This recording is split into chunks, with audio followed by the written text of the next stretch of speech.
Bueno, buenas noches, ¿cómo están? Ahí la vi a Gaby, a Fer.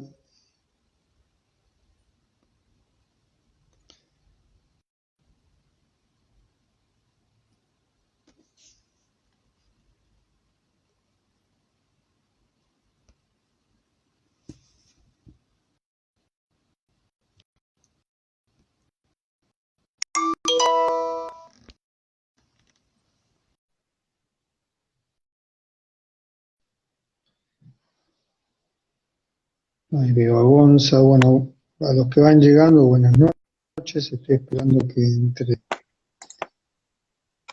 Roy. Hola, Hola, acá Gal. ¿Cómo te va? ¿Me escuchás bien? perfecto. Bueno, estamos esperando que entren un poquito más. Ahí entró Vero. Hola, Vero.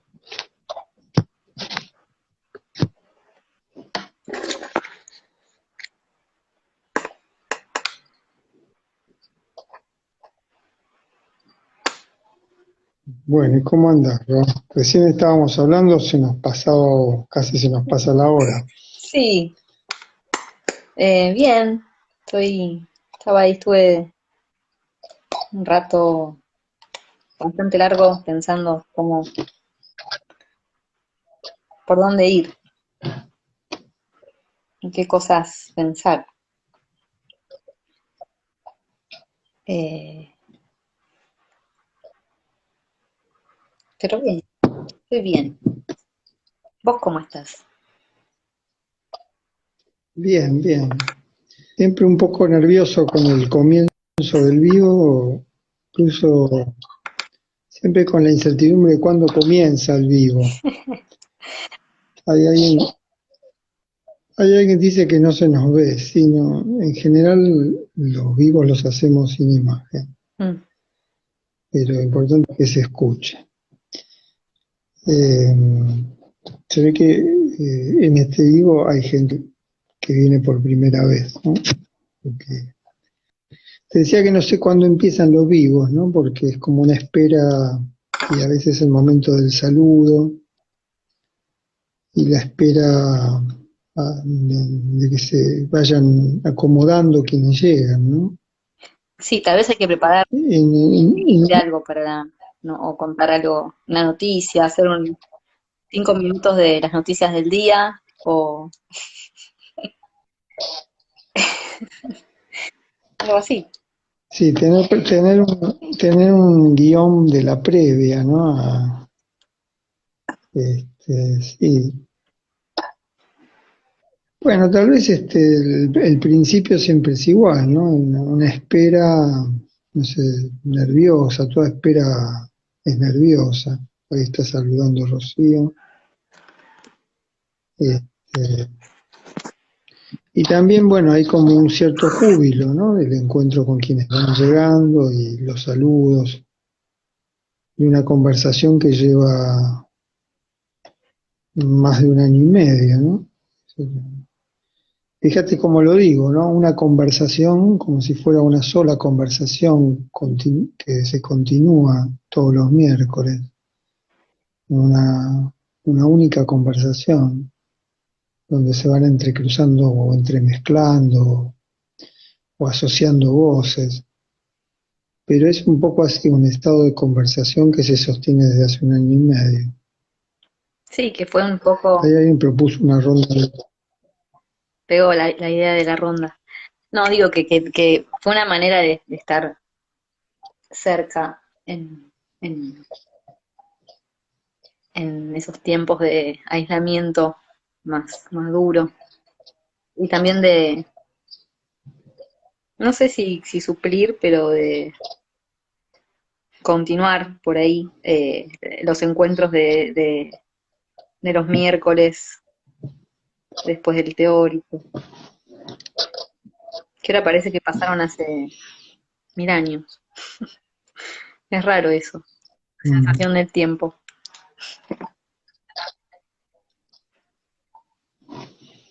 Ahí la vi a Malenka, que bueno, un gusto que estés participando, Malenka, de esta conversación.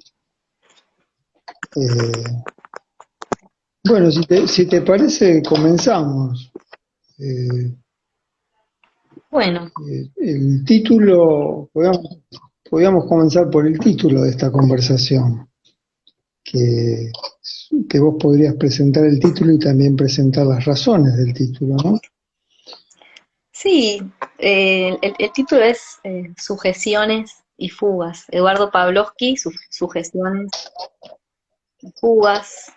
Eh, resuena un poco o está cerca el título o tiene que ver con algo que estoy escribiendo ahora para, para lo que sería mi tesis de doctorado en, enmarcada en la Facultad de Psicología, que un poco eh, intenta pensar las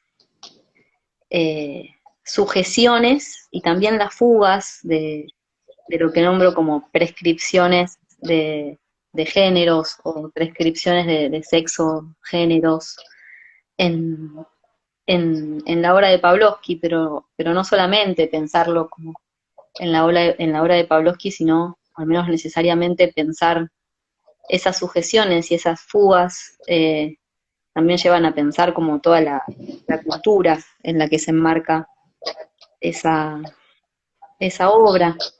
Antes hablábamos, hace un ratito, eh, al menos a mí me pasaba que tenía ganas de compartir, o que pensaba mientras preparaba algo en relación a la conversación, pensaba en, este, bueno, tal vez que me sedujo de la obra de Pavlovsky, algo de esto relato en otra escritura anterior a esta que estoy haciendo ahora, que fue la tesis de maestría en la que narraba un poco como el encuentro con Potestad cuando fui a ver la obra. Ni bien entraba a la cátedra de grupos, que ahí creo que fue por 2000, no sé si fue 2000, 2009, 2010, por esos años. Este, no sé, y pensaba, ¿no? Pavlovsky, eh, después de recibirse de médico y también, como lo cuenta en varias entrevistas, bastante a disgusto con esa disciplina, empieza a trabajar en el hospital de niños con grupos de chicos y de chicas, ¿no? Estos fines de los 50. Después también en el servicio de psicopatología del hospital de clínicas. Y ahí relata que hubo como una especie de fascinación por, no sé, por las situaciones de grupo, por el juego también. Y un poco lo mismo sucedió con el teatro, fue una especie de crash, como se dice ahora, un crash, como un enamoramiento. Y pensaba que, no sé, como si de alguna manera no fuera posible para esa sensibilidad estar en un lugar sin ganas o por pura inercia, ¿no? Y me parece que algo de esa pasión que emana o de cierta como insolencia y esa provocación también que es esa obra, que a veces incluso se puede pensar, al menos la pienso como más allá del bien y del mal, ¿no? En esa intención de la provocación. También hay algo de eso que creo que me seduce, me parece interesante, ¿no? Y un poco lo que hablábamos hace un rato, pensaba, ¿no? Sobre ese amor a la mezcla y la crítica también a las fronteras disciplinarias, ¿no? El descreer también o poner en cuestión como la solemnidad académica y abrazar algo de una escritura política, ¿no? Apasionada, como son todas como pistas o tonos, eh, modalidades que me parece que vibran con mucha sensibilidad y que también de alguna manera no sé, me sedujeron, o tal vez llegué a esa obra por eso, pienso ahora, ¿no? Eh, no sé, para quienes pensaba hace un rato hablábamos, bueno, cómo presentar a, a Pavlovsky, eh, que siempre es como rara una presentación o injusta, ¿no? El recorte que se hace al momento de presentar. Pensaba que tal vez a quienes les interese como algo de la obra, o sea, hay mucho material y mucho material publicado. Pienso específicamente en, no sé, la entrevista que hizo Dubati en el 94 que se publicó en- con el nombre La ética del cuerpo, que me parece que ahí es una linda presentación, autopresentación de Pavlovsky. Este, también, no sé, se podría presentar a Pavlovsky diciendo que están la gran mayoría de sus obras dramáticas editadas por Atuel, la editorial Atuel, una compilación que hizo Rubati, con 7 tomos. Hay otras obras ahí sueltas, ¿no? No sé, como Asuntos Pendientes, del 2013, que fue la última que protagonizó ahí en el Centro Cultural de la Cooperación. También se publicó le decía a Marcelo, la semana pasada o la anterior, no recuerdo la fecha, hubo una presentación de otra obra que se llama En fin, y otros textos inconclusos, y ahí también hay algunos textos sueltos y otros textos publicados en las contratapas de Página 12 o en la columna de opinión, eh, que no estaban hasta ahora compilados, ¿no? Porque hay otros libros que compilan eh, esos textos de las contratapas de Página 12 o de la columna de opinión, que son Micropolítica de la Resistencia, La voz del cuerpo, Resistir Cholo. No sé, tal vez hay algo, pienso eso, ¿no? Ahora pensando en cómo presentar, tal vez se puede presentar a una obra invitando a leer a esa obra, ¿no? Invitando a empaparse de esos textos o de esa obra dramática, y no solo obra dramática, ¿no? Em, Yo me preguntaba sobre ese misterio de la atracción, mm, ¿no? Mm, Varias veces dijiste que me sedujo. Es una gran pregunta, ¿no? ¿Qué nos seduce, qué nos atrae?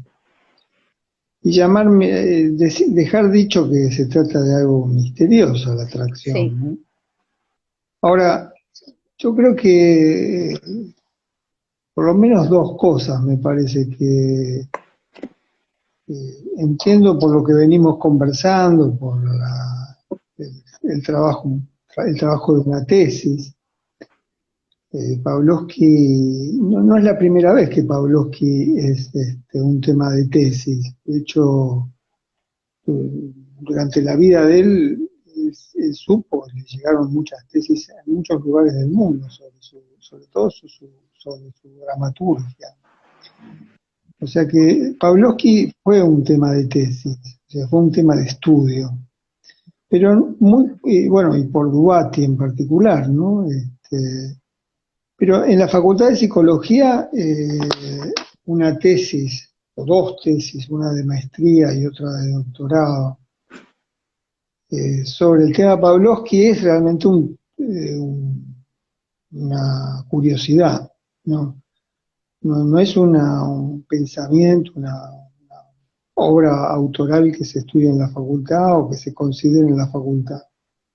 Cosa que a Pavlovsky no le hubiera sorprendido. Él pensaba que, no sé si le hubiera gustado, si su pretensión hubiera sido ser reconocido en el ámbito de la Facultad de Psicología. Pero quería decir dos cosas en relación a Pavlovsky y lo que yo presiento como tu, tu trama con Pablo, tu entramado con Pavlovsky. Uno es la posibilidad de hacer un estudio académico, una tesis, en un lugar de mucha incomodidad, como es la carrera académica, y la elección de una obra, de un contexto, de una obra autoral que sostiene esa incomodidad.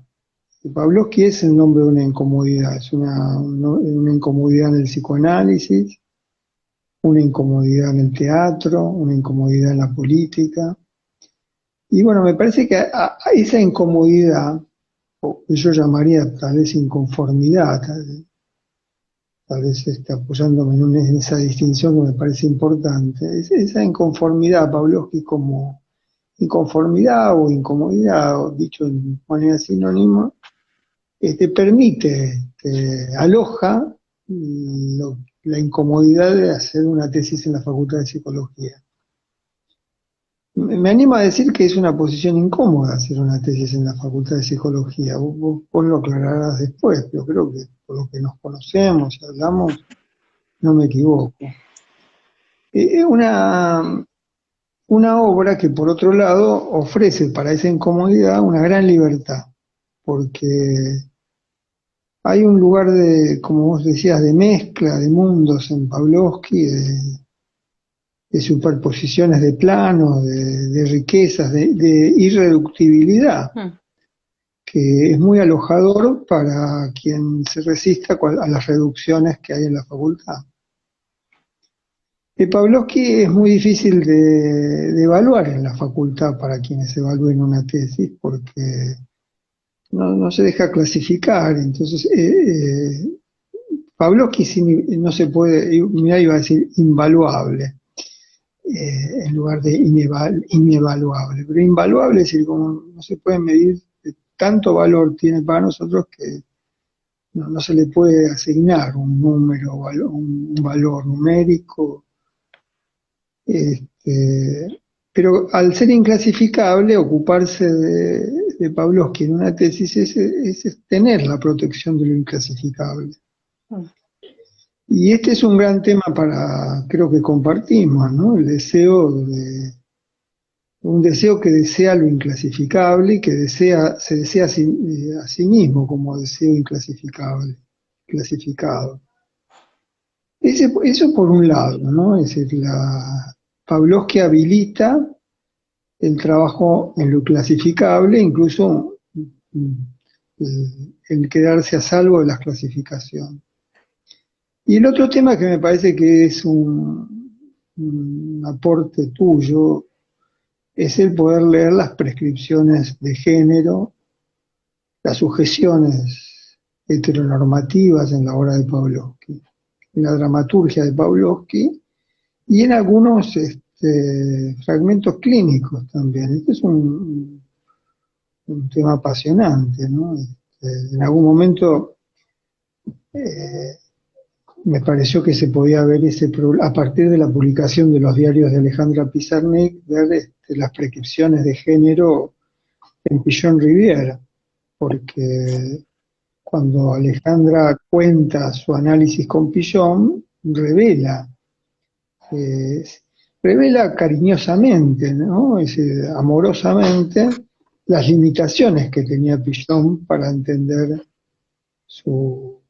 las vicisitudes del deseo, por decirlo así, o la fiesta del deseo, no solo las vicisitudes. Y me parece que leer en la obra de Pavlovsky y en la obra de esa generación, por decir así, pero no solo por la edad, sino por las limitaciones, ¿no? Me parece que una generación se puede pensar como por los prejuicios con los que habita su época, ¿no? Con las limitaciones que habita su época.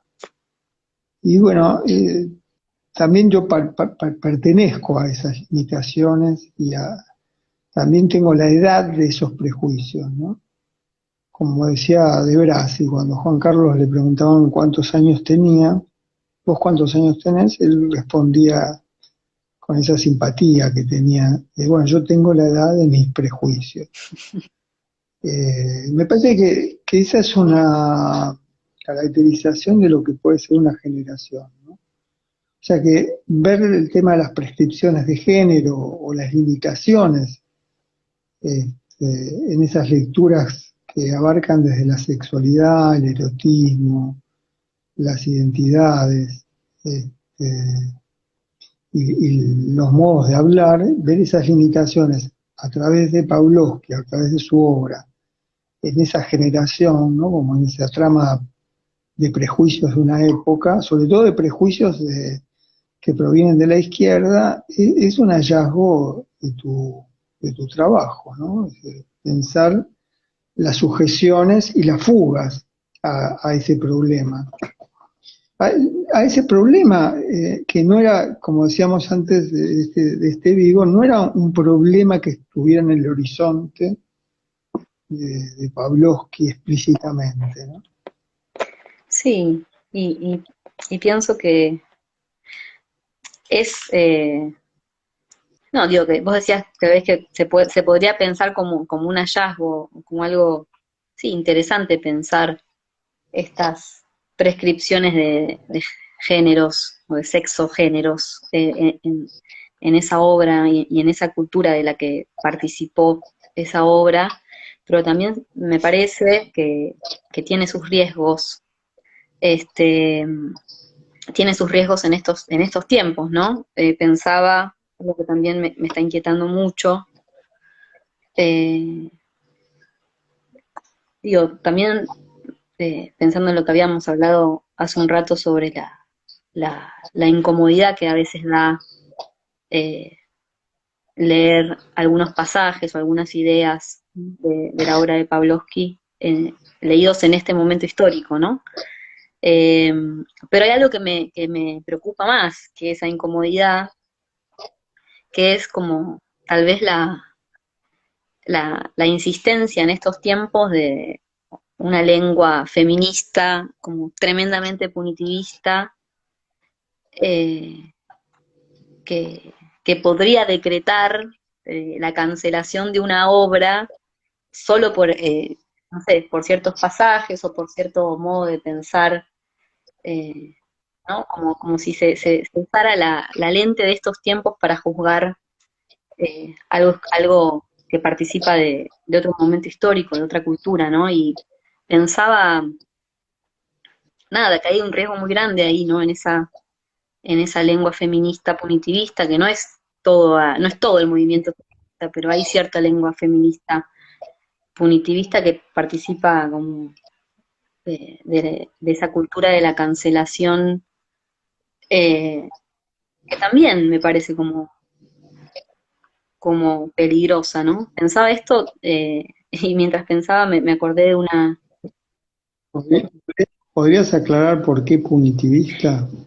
Sí, porque un poco castiga, Sí.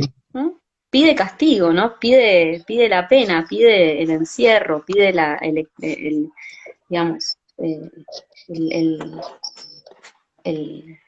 la condena, ¿no? Y nada, tal vez sí, muchas veces desde una furia, este, tal vez entendible, pero no sé, lo pensaba en diálogo con una idea que comparte María Pía López en Quipú, que es el último libro que sacó, que en un momento eh, ella dice que la edad de cualquier escritura siempre es doble, ¿no? Dice, está la época a la que alude y la época en que se escribe, ¿no? Este, entonces, ahí se pregunta, ¿no? Como, ¿cómo se revisa o qué se hace con las obras de la cultura en la que se plasmaron valores que impugnamos, ¿no? Hoy, que hoy, en este presente, pones en cuestión, que incomodan, que, que criticás, ¿no? Que no, ¿qué se hace con eso? ¿Cómo se hace? Este, y digo, cuando pienso este borde del riesgo, ¿no? Eh, yo me estoy posicionando como desde un lugar crítico hacia esa lengua feminista que abraza esa cultura de la cancelación, porque no me parece interesante como ese modo de resolver las cosas aplicado como a todo, y menos aún a, a ciertas obras que sí, que participaron efectivamente de una cultura machista, y que también, y eso es lo que a mí me parece interesante, particularmente de la obra de Pavlovsky, que es algo a lo que se puede llegar, me parece que una vez que dejas de lado este, tal vez la salida más fácil de la cancelación o de, no sé, o del rechazo, que es que hay también en esas obras, ¿no? En esa obra particularmente, y muchas de esas obras que también participaron de esa cultura, un montón de pistas para pensar como, no sé, los modos en que esos cuerpos han sido este, sexuados, ¿no? ¿No? Por eso hablo de las prescripciones del sexo-género, o sea, cómo esa, eh, no sé, esas lenguas, esos discursos, esos gestos también hicieron a esos cuerpos. Y ahí hay una pista que tenemos que también recuperar, ¿no? Eh, y problematizar, ¿no? Y ejercer en todo caso una crítica. Eh, Digo esto porque, bueno, es algo que a mí me viene preocupando mucho en relación a los modos en que se tramitan este, las relaciones con las obras del pasado o con incluso con experiencias también del pasado. Eh, Nada, eso me parecía interesante decir, ¿no? Que hay pistas ahí también, ¿no? En la obra de Pavlovsky para pensar eh, una época, para pensar la heterosexualidad como régimen político, los cruces entre, entre la moral de las militancias de izquierda, este, la idea del hombre nuevo, las disidencias sexuales, ¿no? Eh, no sé, como hay mucha pista ahí, ¿no? Hay mucha...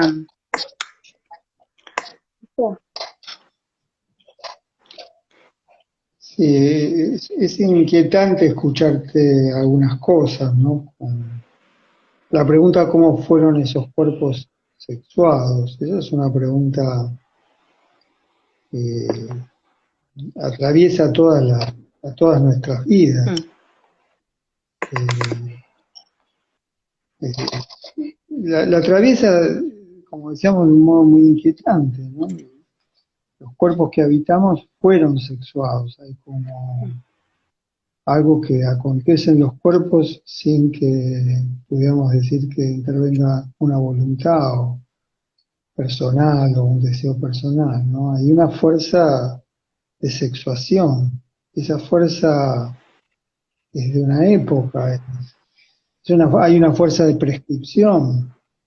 eh, y bueno, también es inquietante que una obra sea cancelada o castigada o condenada. Eh, eh, es inquietante siempre, ¿no? Que una obra sea condenada, cancelada o sospechada, ¿no? Pero toda la obra tendría que ser sospechada, ¿no? No por eso cancelada. No, no está mal que una obra sea sospechada, como una época sea sospechada, o un pensamiento sea sospechado. Bueno, esa idea de sospecha fue una gran idea del pensamiento francés contemporáneo, de la filosofía francesa contemporánea, ¿no? Los pensadores de la sospecha, ¿no? Marx, Freud, Nietzsche.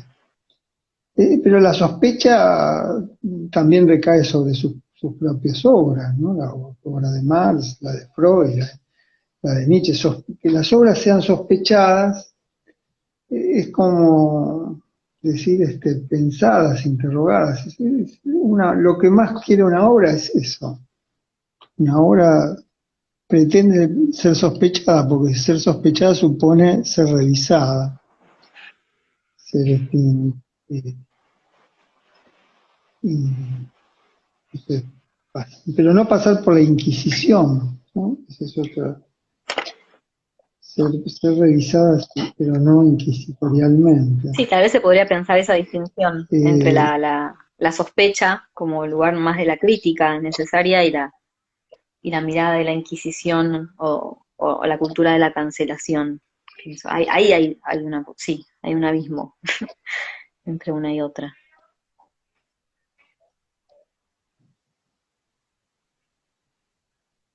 eh, eh, me surge una defensa a Pavlovsky. En realidad, tal vez defendiendo a Pavlovsky, uno quisiera excusarse también este, de todo lo que supone como privilegio el machismo. Pero quiero decir, a mí me parecía mientras te escuchaba que en Pavlovsky hay una exacerbación de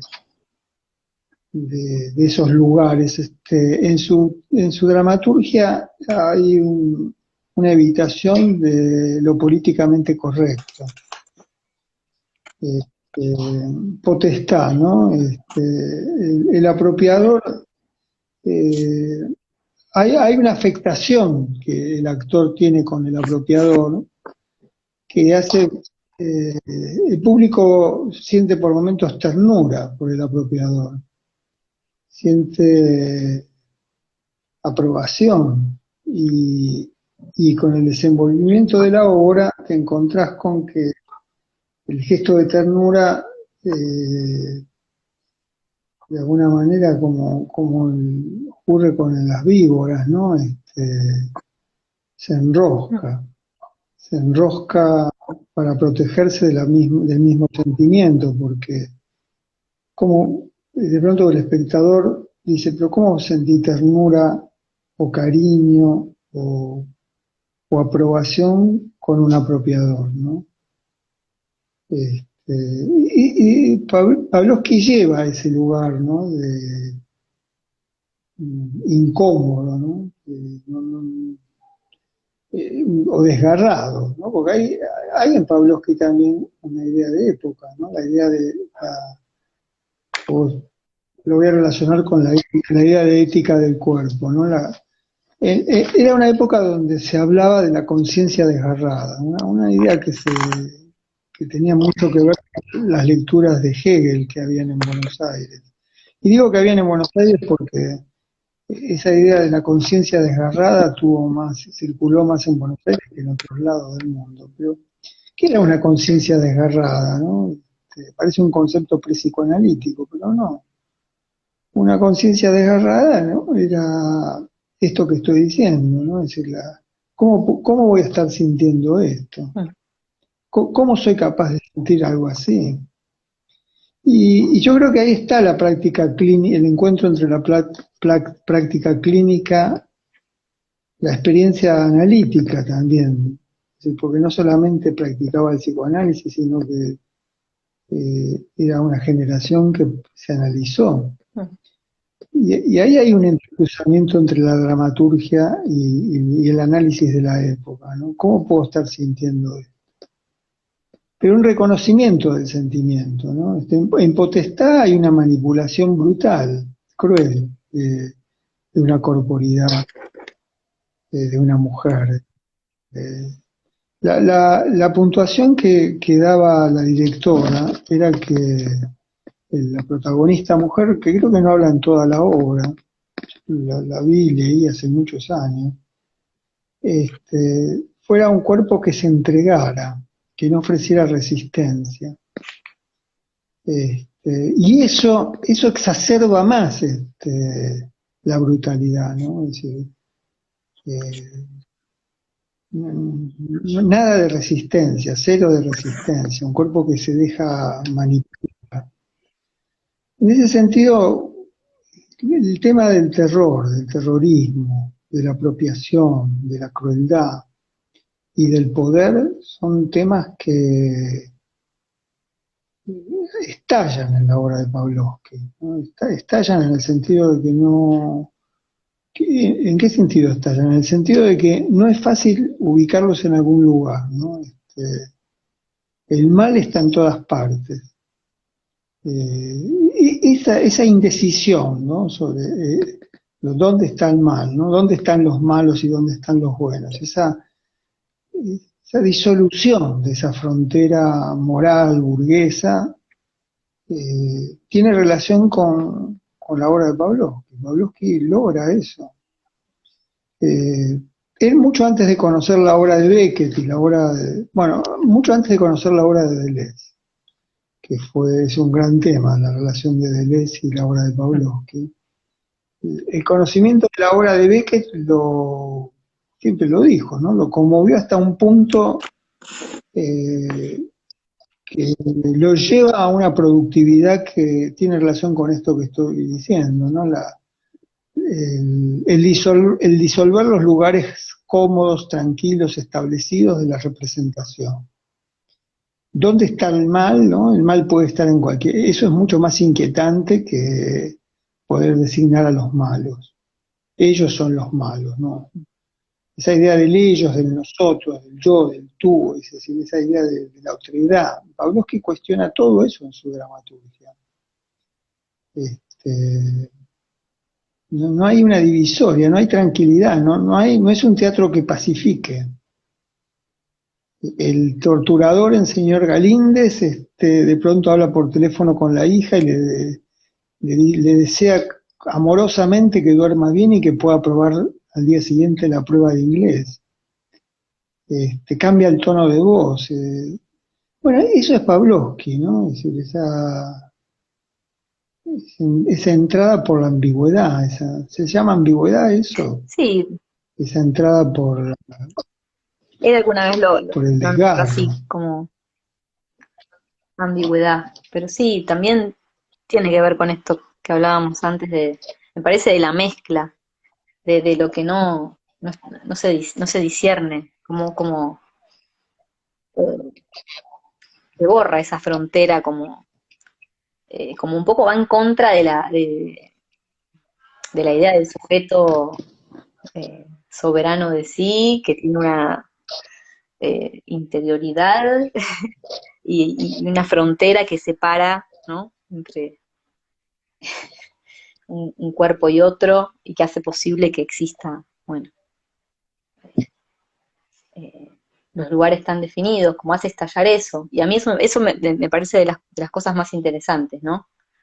Eh, esa, digamos, puesta, digamos, pone a la vista que lo que hay son cuerpos, sensibilidades habladas, ¿no? O voces eh,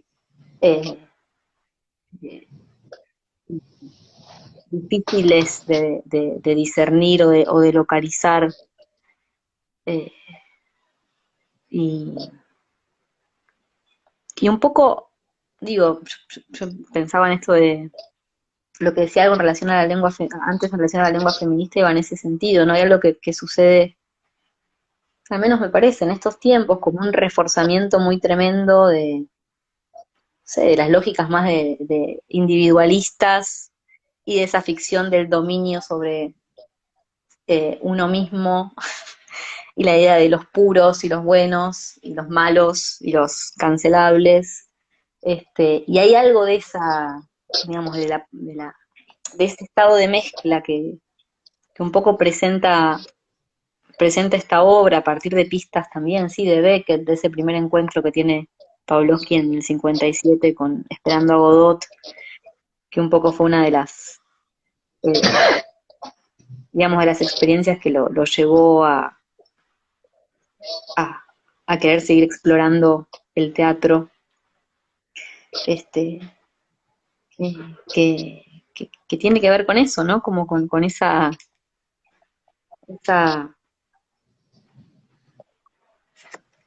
esa idea, ¿no? Del estado de mezcla.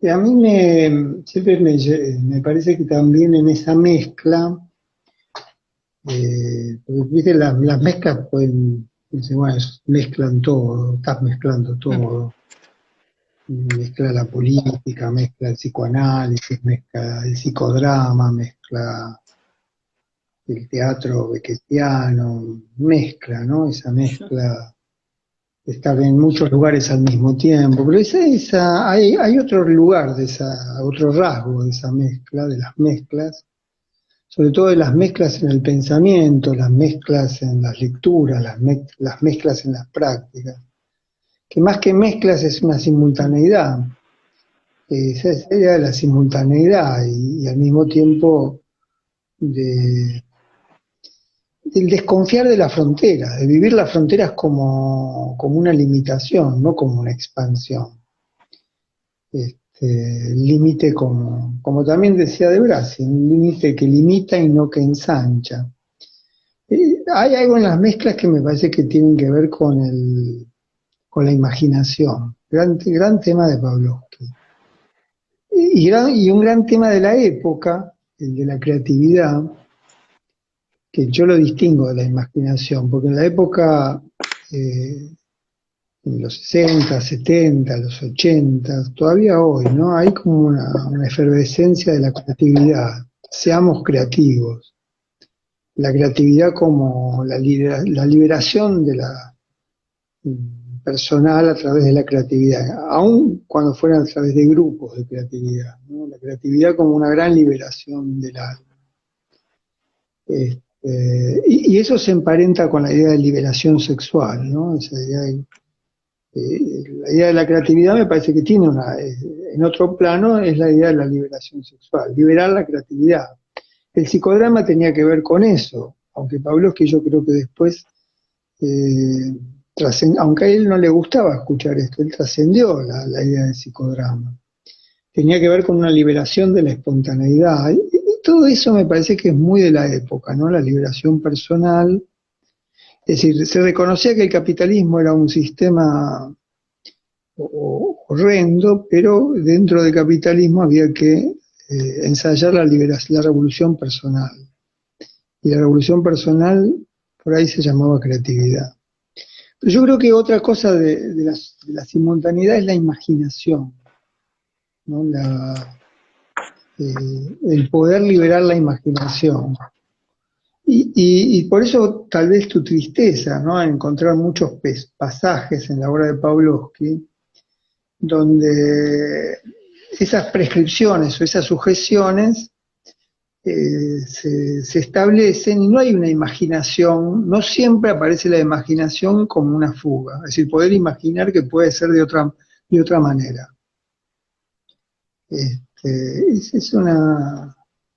Me parece que es un tema de gran tristeza, ¿no? Es decir, ¿cómo no imaginó esa época que se podía pensar otras cosas al mismo tiempo? Que el anticapitalismo tenía que ver también con el antipatriarcado o el anticolonialismo, o como nosotros ahora decimos, contra las normalidades, ¿no? Bueno, hay en cada época un límite de la imaginación, y ese es el desafío de cada época, poder imaginar lo que la época es incapaz de imaginar. El punitivismo, tenés razón, es una crisis de la imaginación. Si cuando solo se puede imaginar el castigo y la condena, estamos en problemas con la cancelación. Sí, también pienso como eh, esto que nombrabas como la tristeza de encontrarse con ciertos pasajes, o esta pregunta sobre, bueno, ¿por qué no fue posible imaginar otros modos, o incluso de pensar otras alianzas? Eh, no sé, ahí eh, tal vez tenga que ver con algo de lo que al menos creo que estoy intentando pensar en la tesis, que es con esto, ¿no? Como Wittig diría, hay algo que se podría nombrar como el pensamiento heteronormado, que hoy podríamos decir, bueno, machista también, patriarcal, que produce cuerpos, que sexúa, que hace carne, y de alguna manera hay algo de eso que también limita la imaginación, no solamente tiene que ver con, con, con el cuerpo en tanto territorio de los placeres posibles, sino con la posibilidad de imaginar otro mundo, otra vida, otras lógicas que no tengan que ver con, no sé, con las opresiones de la familia y como con todas los guiones que también ese pensamiento heteronormado y machista tiene destinado para los cuerpos, ¿no? Porque hay algo de un destino. Al menos, digo, cuando se piensa en las prescripciones también va más en ese sentido. Hay como cosas que no como, digo, tal vez hay que cuestionar la idea del destino, ¿no? Pero no el hecho de que hay algo eh, que, que se va gestando, ¿no? Se va animando desde un pensamiento que produce los cuerpos, que sexúa, que hace géneros, y que siempre, digo, en la historia de las militancias, de los activismos, ¿no? Sobre todo en las izquierdas, siempre eso fue algo que se dejó en un segundo lugar, o quinto, o casi que ni se pensó, ¿no? Sobre todo en esa época.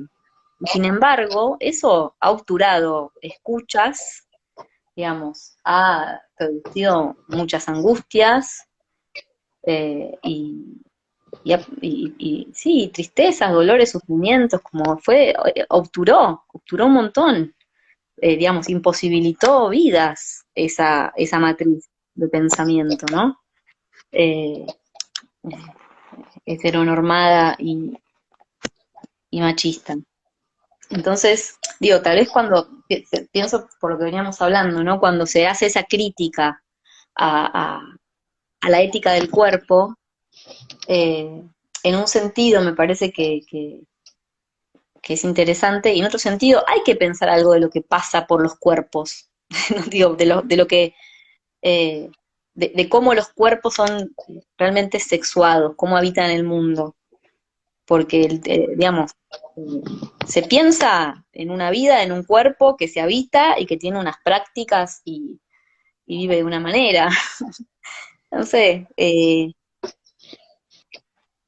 yo no soy especialista, yo creo que vos conocés más a esta altura la obra de Pavlovsky y podés por ahí decirlo mejor, ¿no? Sobre todo pensando en su dramaturgia. Pero a mí me parece que el cuerpo el cuerpo en Pavlovsky, es decir, la corporidad, es decir, ¿cómo puedo decirlo? La encarnación, ¿no? La carne en Pavlovsky, la carne viva, y, y ya que digo la carne viva, podríamos hacer una dramaturgia carne viva, pasa por el terrorismo de Estado, en el señor Galíndez. Anticipa el terrorismo de Estado, anticipa el mundo del miedo, el mundo de la amenaza que estamos viviendo, ¿no? El terror como un estado de inminencia de una amenaza, de inminencia de un peligro, inminencia de un secuestro, inminencia de una desaparición. El señor Galíndez. El mundo familiar, el cuerpo en la familia burguesa, el cuerpo en la familia edípica, en la familia del psicoanálisis de esos años, el cuerpo de la hipocresía en la familiar, el cuerpo de lo que en ese momento se llamaba el doble vínculo, tomando las ideas de Bateson, el cuerpo del malentendido, es decir, Telarañas, una obra que además tiene un nombre que fija, me parece, la exacerbación de lo bueno y malo de la familia burguesa. El cuerpo de las parejas, ¿no?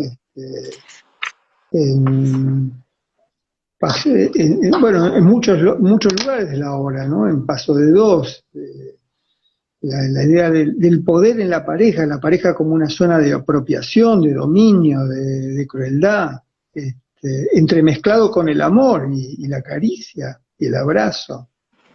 Está ese cuerpo, ¿no? Ya no el cuerpo personal, ¿no? La pareja como cuerpo, la familia como cuerpo, el Estado, la ciudad como cuerpo. Porque si no seguimos pensando en la ética del cuerpo como si fuera el cuerpo, ¿no?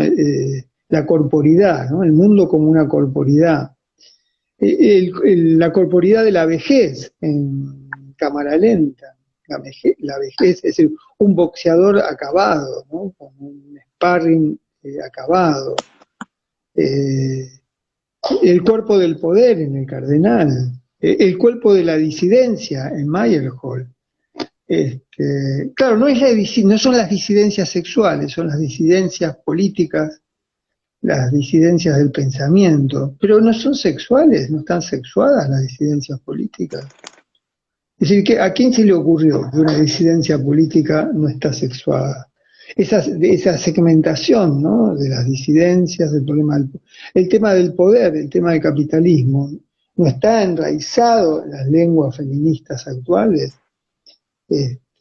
Bueno, me parece que hay la ética del cuerpo, que ahora, viste que yo hace un rato te decía que no me simpatiza esa expresión, ¿no?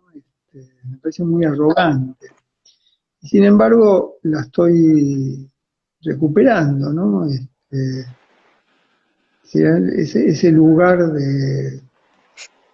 del cuerpo, que entre nosotros hay una frase que a mí no me gusta, que se repite de Spinoza todo el tiempo: nadie sabe lo que puede un cuerpo, ¿no? Que alude a la potencia del cuerpo, a la posibilidad de imaginar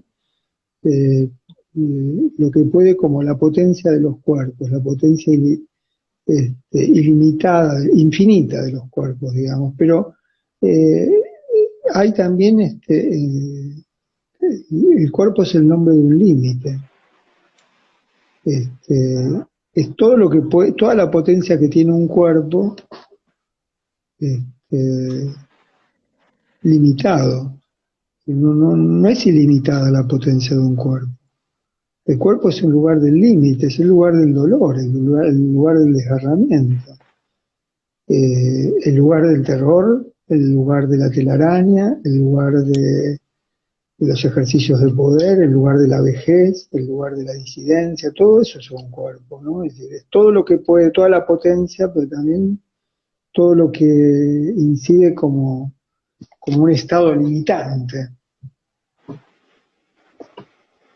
Bueno, al final la ética del cuerpo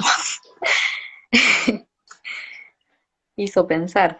No, es una idea que está mucho en Pavlovsky, la de la ética del cuerpo, pero más allá de tal vez incomoda la palabra ética, ¿no? Pero la palabra cuerpo es como es difícil abandonarla.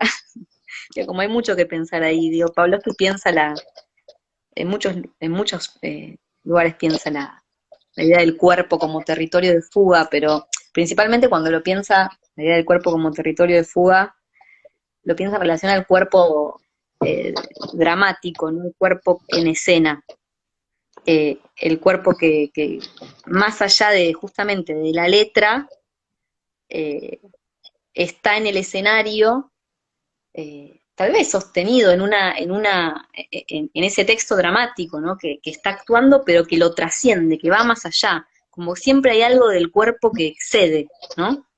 A la letra, al texto. Algo incapturable, Sí, algo sí, que sí. se fuga. Y algo que no se puede apresar, ¿no? Que no se puede capturar, y tal vez a mí eso es lo que más me interesa, ¿no? De la idea del cuerpo en Pavlovsky, no tanto la ética del Sí, cuerpo, más en el sentido de lo que vos planteás, ¿no? De esta cosa más, incluso moralista, ¿no? Como si hubiera un orden jerárquico. Lo más importante es esto, sí, poner el el cuerpo, como cuerpo, decíamos antes, este, sí, esas expresiones, ¿no? Quienes ponen el cuerpo, bueno, esa división entre lo corporal y lo intelectual, entre el cuerpo y la palabra. Pero a mí me parece que en Pavlovsky está esa idea del cuerpo como potencia sí, insabida.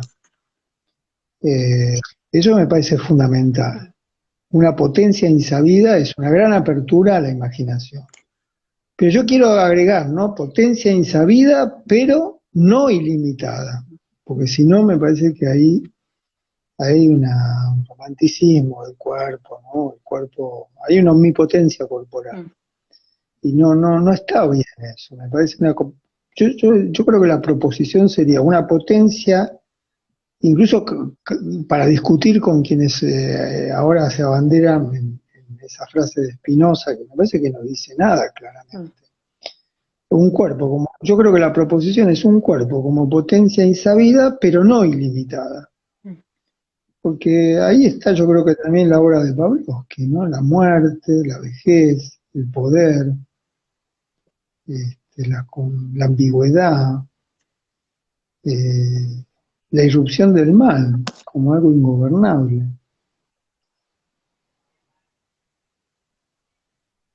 Son cuerpos también supliciados. Esa sería otro capítulo, ¿no? Los cuerpos supliciados en la obra de Pavlovsky. Es una expresión de Pizarnik, la de cuerpo supliciado, ¿no? Pizarnik tenía, ahora que no lo tenía previsto, pero esa es una expresión de ella, ¿no? El cuerpo como lugar del suplicio, ¿no? Y vos podías decir, bueno, es el lenguaje, es de la misma época de la dramaturgia de Pavlovsky, de la dramaturgia de los años 70, ¿no? Y es una voz, no casualmente, Pizarnik habla del cuerpo supliciado.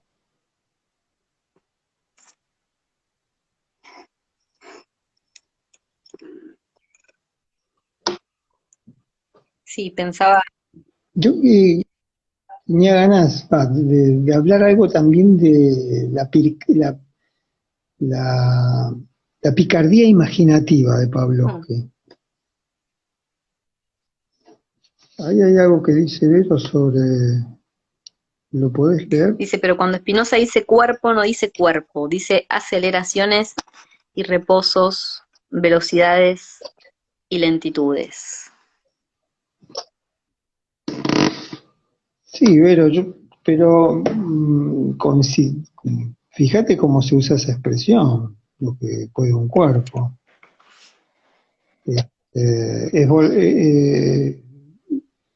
Spinoza se vuelve interesante porque las aceleraciones, las intensidades, velocidades, es lo que lees en la obra de Spinoza. Si nosotros leemos, hay que admitir eso, Spinoza es un autor que esta generación lo leyó de la mano de Deleuze. Pero Spinoza era leído mucho antes que de la obra de Deleuze en Argentina. Es uno de los grandes autores. Bueno, Borges es uno de los testimonios, pero no solo él. Yo creo que con Pavlovsky pasa lo mismo con esa frase de Spinoza, ¿no? La creatividad, ¿no? Somos creativos, a mí siempre me inquietó. Nosotros somos creativos frente a los no creativos, ¿no? Nosotros ponemos el cuerpo frente a quienes oscilan y se quedan enredados en una palabra. Son grandes tensiones de la época, ¿no? Incluso la disputa en la que Pavlovsky participa con el psicoanálisis.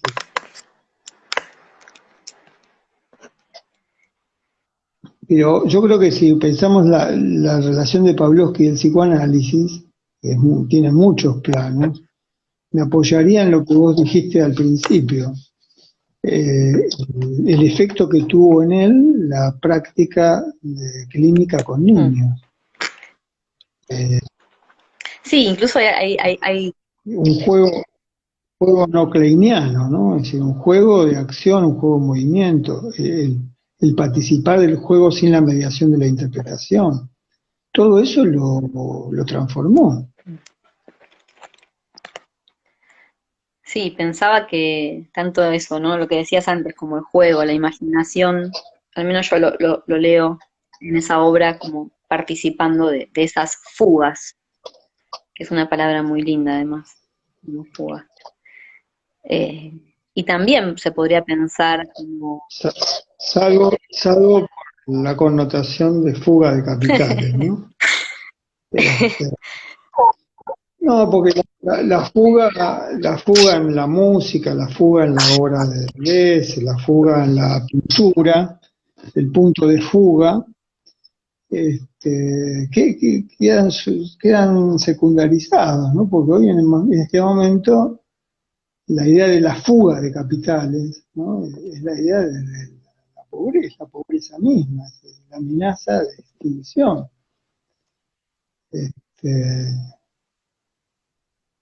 bueno, perdonad, pero no pude evitar, porque al escuchar la palabra fuga, Sí.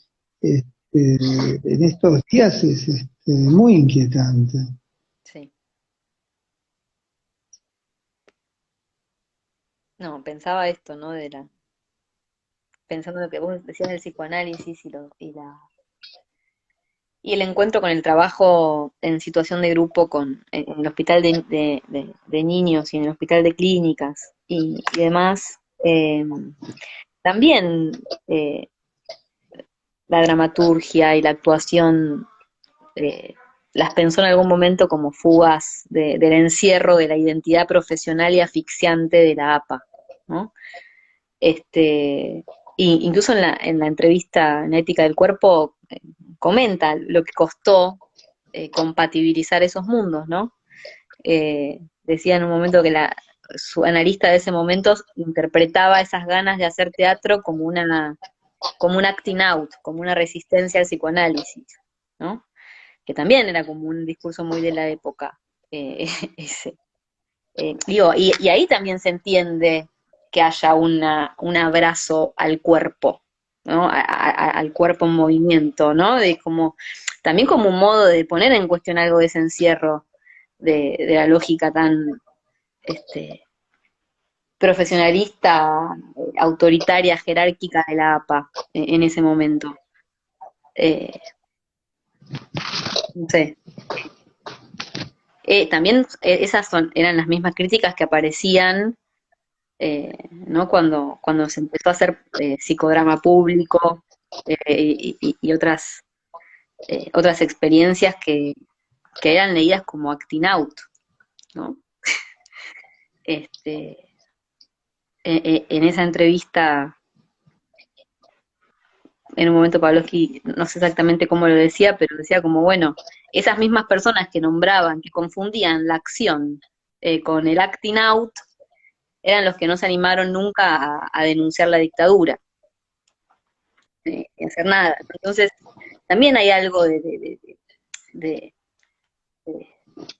pienso, de abrazar ese cuerpo en movimiento y de la crítica a la solemnidad profesionalista del psicoanálisis de estos tiempos, antes de la ruptura con la APA en el 71, que también eh, habría que enmarcarlo en eso.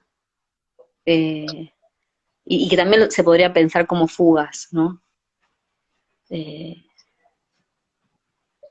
los escenarios, esos escenarios como fugas. Eh, la escritura también como fuga. Bueno, y la fuga, ahora que le estás dando esa envergadura a la idea de fuga, la fuga literal, ¿no? La fuga cuando lo van a buscar al consultorio donde estaba coordinando un grupo. Sí. Y, la fuga que termina en el exilio. Y hay algo ahí de la ética del cuerpo que tiene que ver con con lo que mencionábamos antes con el terrorismo de Estado. Eh, el cuerpo está amenazado literalmente, ¿no? De muerte, de desaparición, que es una forma, una invención argentina de la muerte. Cuesta decir que es argentina, ¿no? Es decir, sí, pero es argentina, se inventó en la última dictadura. Y bueno, Pavlovsky relató muchas veces esa fuga, ¿no? No creo que la relatara como una aventura, ¿no? Porque era, o como un espectáculo heroico, sino como el miedo, ¿no? Como el momento del miedo, el pánico. Bueno, Eh,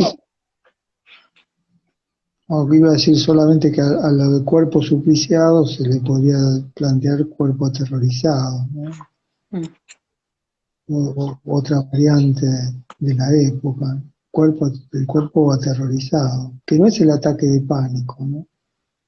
Es la pesadilla política, el cuerpo aterrorizado. Ah, bueno, hay algo en el ataque de pánico que tal vez es un resto de la pesadilla política.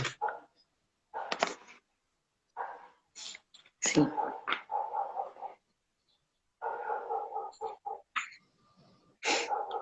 No, pensaba, estaba hojeando justo a partir de lo que decías, que en el libro este que se editó hace unas semanas, de fragmentos inéditos de Pavlovsky,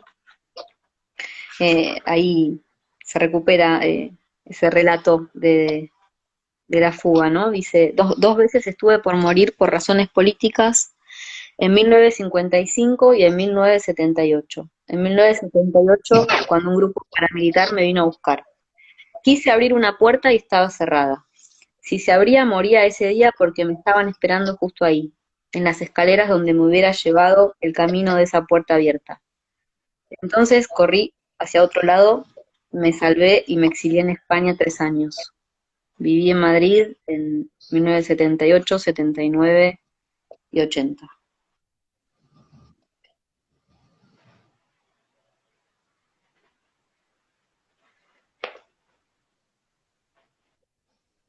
Un relato dramático, ¿no? Nadie quisiera vivir una época como esa, ¿no? Volver a vivir una circunstancia como esa, ¿no? Hay una memoria de esos cuerpos que es importante también pensar. O sea Sí, que cancelar la obra, volviendo a esa idea del puntivismo que decías, cancelar una obra es también cancelar, sería cancelar esa memoria, ese es el problema. sí. No se puede cancelar una memoria. Hay que cuestionar una obra, pero no cancelarla. Bueno, es fácil de decir eso, pero hay que sostener eso como un modo de pensar, ¿no? No cancelar. Qué fea, qué palabra de época, ¿no? Cancelar. Sí, Me canceló. Es una supresión que alcanza con un sí, clic. y ahora que lo decís también pienso, pienso en otras cosas. Bueno, pienso en la cancelación que implica la ausencia también de ciertas lecturas en la Facultad de Psicología.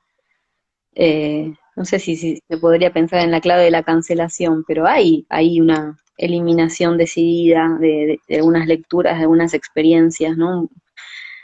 Y lo vinculaba me acordaba eh,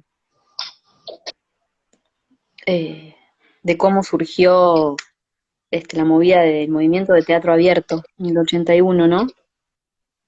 Que una de las razones por las cuales se impulsa el movimiento de teatro abierto es porque se, se cancela, se elimina una materia en el Conservatorio Nacional de Arte Dramático, ¿no? Y era una cátedra en la que se leían y se trabajaban dramaturgos y dramaturgas, aunque no había muchas, dos argentinos contemporáneos, ¿no? Se elimina la cátedra de, en el Conservatorio Nacional de Arte Dramático, y esa es una de las cosas que impulsa también el movimiento de teatro abierto, como una revuelta contra la cancelación, ¿no? La eliminación, que también tenía que ver con una cultura de la época, ¿no? De consumir cultura eh, de afuera, ¿no? De otros países, y no obras de dramaturgos, dramaturgas locales. Eh, no sé, pensaba en eso, la crueldad que implica eso, la eliminación, la cancelación, la extirpar, como si fuera posible, digamos, o todo lo que se va con eso. Eh, no sé. Sí. Yo quería decir algo que no sé cómo decirlo, vacilo al decirlo respecto a la Facultad de Psicología. Eh,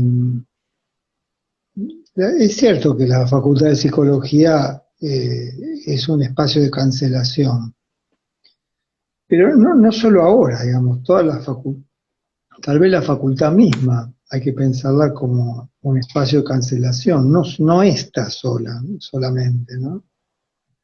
Eh, ¿Qué supone la cancelación? Uno supone borrar de la memoria. Hay como decíamos recién, un acto de borramiento de una memoria.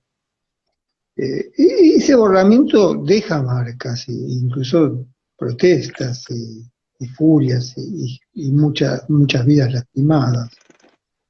Pero tal vez toda época tendría que pensarse en función de eso, ¿no? Es decir, ¿qué cancela? ¿Qué quiere borrar de la memoria? Sí. Nosotros pertenecemos a una época que siempre está a punto de borrar el terrorismo de Estado. Es una de las grandes tensiones de la Argentina. Otra cosa que tiene la cancelación es anular una cita. Es decir, anular una cita, ¿viste? Es decir, hay una cita, ¿no? En el sentido de la cita de encuentro, del deseo de un encuentro que queda anulado, ¿no? Y entonces hay alguien que se queda esperando algo que no llega. Me parece que eso es más difícil de pensar. ¿Qué citas necesitamos recuperar en el pensamiento, ¿no? Es decir, bueno, tal vez reafirmar la cita con Pavlovsky, no anular esa cita, la posibilidad de gozar, de disfrutar de la alegría de ese encuentro, porque una cita es un lugar de gran alegría y de gran promesa, ¿no? Lo que puede ocurrir, y de celebración del deseo. Entonces, la cancelación, por un lado, borra la memoria, anula una cita, ¿no? Y hay otro tema de la cancelación que es el del saldar la deuda, una deuda. Habría que pensar, ¿no? También estar en la universidad es estar en deuda. Es decir, por supuesto, en deuda con lo público. En otra época hubiera dicho sin pudor, en deuda con el pueblo. Hoy me da cierto pudor decir, usar la palabra pueblo en esta conversación. ¿Pero una deuda con qué? Es decir, deuda en el sentido de algo que uno tiene que reponer. Y bueno, yo creo que ahí hay una deuda con ciertos ideales y ciertos entusiasmos, ¿no? De otra época. Esa deuda me parece que no encuentra espacio y parece que hubiera, es decir, la deuda que hubiera otra deuda, ¿no? Con la deuda con lo que no se pudo percibir. Vuelvo al tema de las prescripciones de género. Hay una deuda en Pavlovsky, y no solo en Pavlovsky, pero como estamos hablando de él, no lo quiero hacer cargo solo a él, a su obra de esa deuda. Hay una deuda con la necesidad de pensar las cuestiones de género, las cuestiones patriarcales. Hay una deuda. Pero eso cómo se salda, ¿no? No se salda en la obra de Pavlovsky.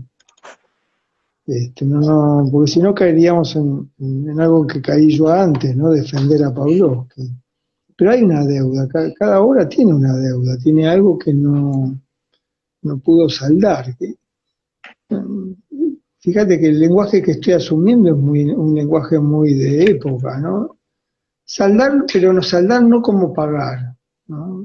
Una cuenta, o liquidar algo, ¿no? Ya habría que pensar, tal vez la palabra saldar no nos convenga. Y no sé si la palabra deuda. Estamos Pero en la bueno, todo fuga. eso me lleva La deuda, estamos en eso.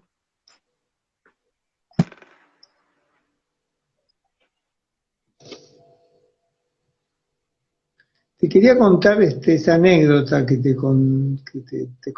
dije que me parecía muy linda de Pavlovsky, que tiene que ver, vos mencionamos una obra de él que se llama Cámara Sí. Lenta, que él hizo cuando cuando, como vos decís, la escribe en el exilio y se estrena, no sé, no recuerdo el año, pero se debe haber estrenado en el 84. 81. Eh, 80, Entiendo que sí. pero él cuando... No, yo creo que debe ser después del 83, acá en Buenos Aires, ¿no? Cuando hablábamos del Teatro Olimpia. Bueno, la anécdota, él hace esa obra con Carlos Carela y con Betiana Blum, a principios de los 80, digamos así, ¿no?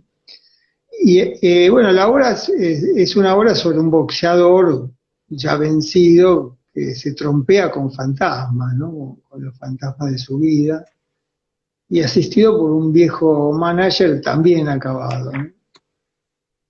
Pero lo que Pavlovsky era un gran contador de anécdotas y muchas veces hablaba de, bueno, esa idea de que un gran contador de anécdotas, eh, eh, la, la anécdota como un relato de- oral de la enseñanza, de un relato oral que guarda una sabiduría, un saber, en ese sentido digo, ¿no? No solo un contador de anécdotas, porque por ahí la anécdota como un concentrado de sabiduría. Y bueno, y contaba muchas cosas de Carela. Siempre decía que Carela, mirando caminar a alguien te decía de qué barrio de Buenos Aires era, ¿no? Dónde había nacido, solo por ver caminar. Es decir, creaba un personaje que era un observador de una sagacidad increíble. Entonces cuenta que una vez, antes de la función, les avisan que hay solo 3 espectadores en la sala. Entonces Pavlovsky cuenta que él enseguida dio por sentado que se suspendía. Entonces ahí él empieza a contar a Carela, ¿no? Entonces dice que Carela, asomado detrás de un telón, comienza a decir: ¿ves esa señora? ¿Ves esa señora? Está jubilada. Enviudó hace 2 años. Tomó coraje toda la semana para salir de su casa y lo consiguió a pesar de la lluvia. ¿Y ves el muchacho taciturno? ¿Ves a ese muchacho? Bueno, ese vino desde Herley.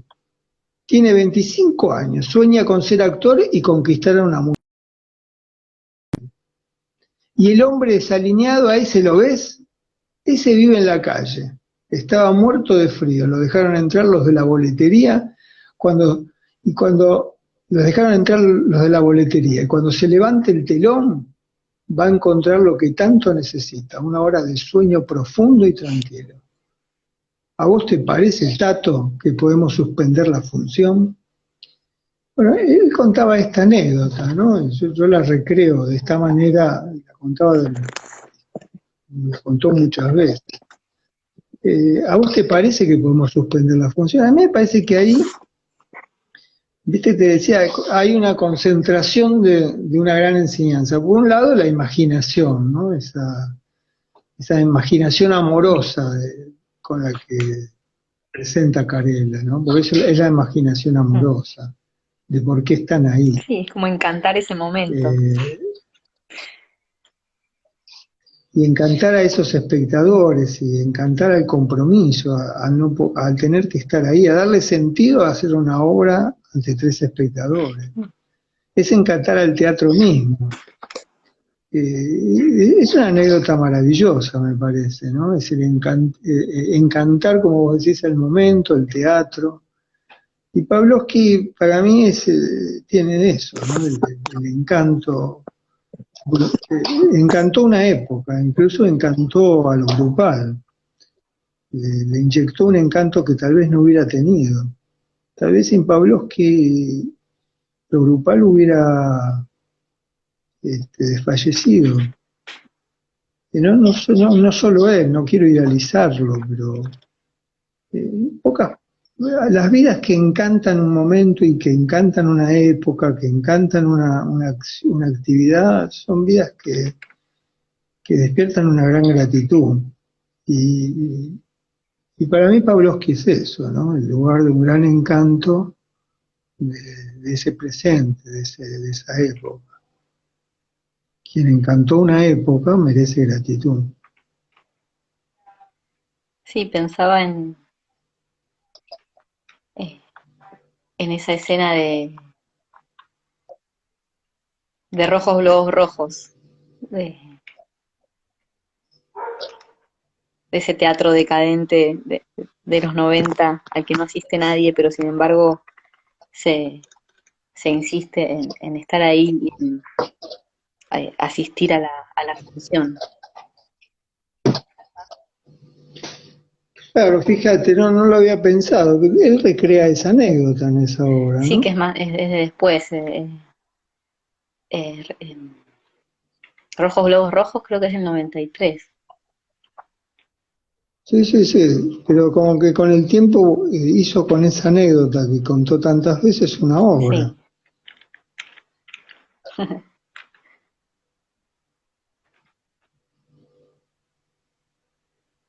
Sí, sí. Bueno, tenemos que ir cerrando. Estaba buscando una cita que me gusta mucho de Rojos Globos Rojos. Este,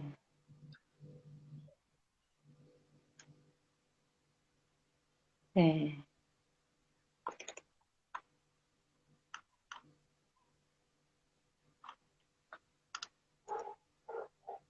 la leo, ¿crees? Dale, dale, Dice, puede ser un buen final, sí, ¿no? dice, son muchos los años y muchas las cicatrices en este cuerpo para seguir viviendo indiferentes. Es tanta la indiferencia, carajo. El teatrito tiene que seguir.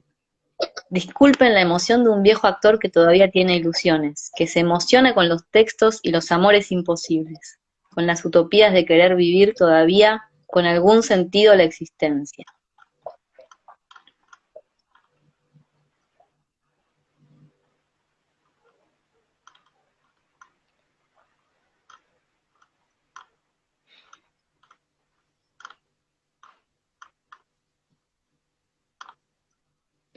Bueno, te dejo el cierre, un comentario final. Bueno, sí, gracias. Va a seguir la conversación. Eh, Tengo como un desparramo de papeles y cosas anotadas que me gustaría seguir conversando, así que ojalá que siga.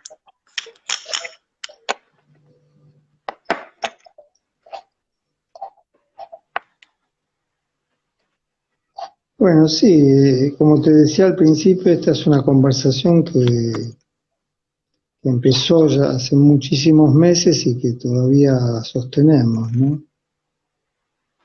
Eh,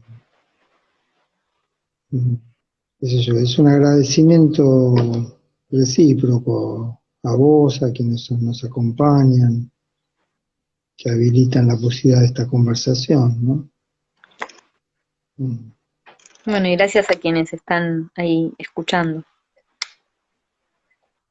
sí. Vamos a retomar la próxima con Vero, seguramente, que hace mucho que no conversamos.